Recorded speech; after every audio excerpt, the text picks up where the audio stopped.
аз седа вече за 10-ти път на една маса с едни хора, които се опитват по някакъв начин да провалят една прекрасна идея. Разбираш ли? Човеко, помагаш ли? Помагай. Тръгваме ли? Тръгваме. Ще правиме ли така? Ще го правиме така. Значи, в един момент, когато започне, косата ми настръгва, аз ти казвам, не е 10-ти, сигурно е 100-ни път, в който някой се изправя срещу мен и каза, дай ми концепцията на тая работа. Кой е тая концепция? Обясни ми какво значи тая дума, бе. Обяснете ми какво значи тая проклета дума концепция. Аз искам да отида на гроба на Канковрат да се поклоня на единствения известен гроб на български велик вожд. Искам да отида с това нещо, да накарам всички българи ежегодно да отивате на това място и да се покланят на това свято място, защото то е свято за всичките нас. Това е моята концепция. Искам да отида да се поклони с кон да се поклоня, защото аз съм конник. Аз съм конник. Аз не съм забравил какви са моите дети. Конници. И не искам да отивам нито с дирижабъл, нито с самолет. Не, искам да отида на кон.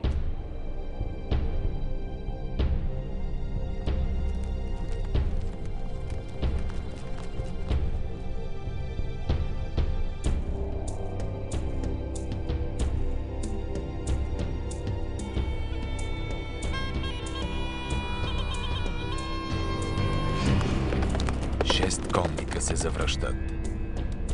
Километри и векове назад.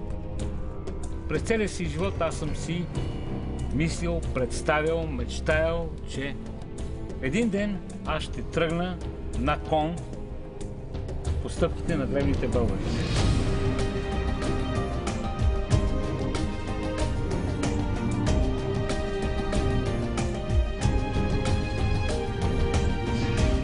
Всеки търси своите отговори.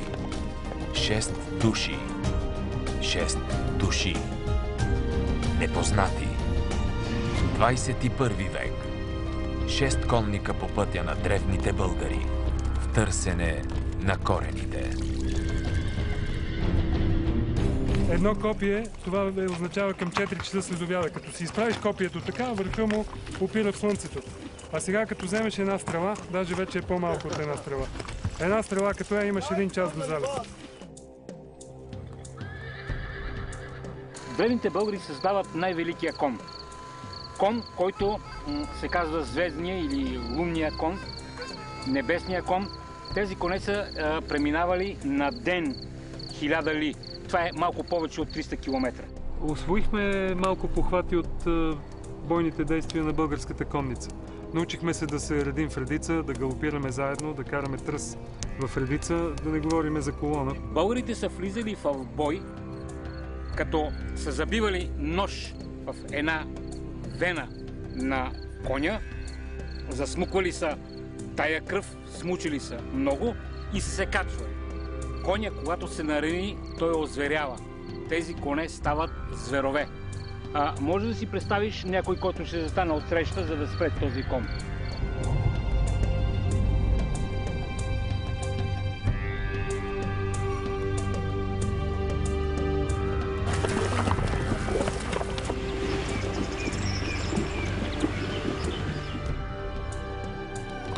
Обединени са от любовта към коня и от българската история.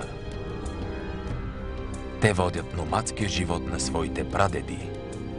Търсят връзката с миналото.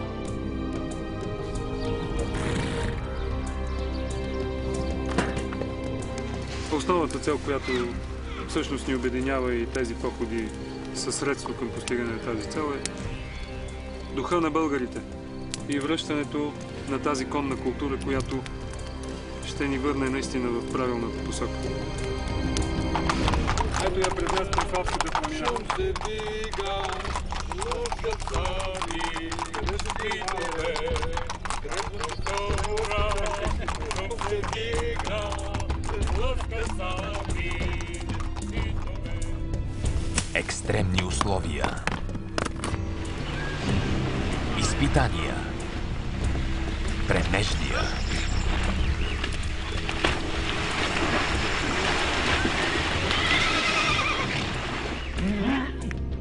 съперничество,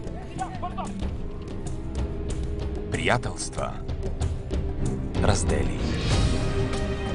1500 км на кон. 6 конника с различни професии, различни характери, различни мечти. Крайната цел – гроба на Кан Кубрат. Поклонение в Малая Перещепина. И една молитва. Молитвата на Барса.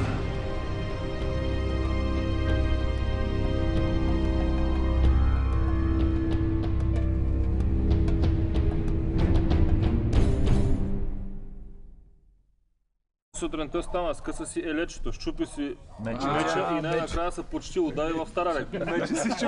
И получи великото име Боил. Защо? Боил. Да. Онеговон. Да, си ударил с коня си. Той вече се казва Сашо, с коня, той се казва Онеговон. И получи Сан Боил.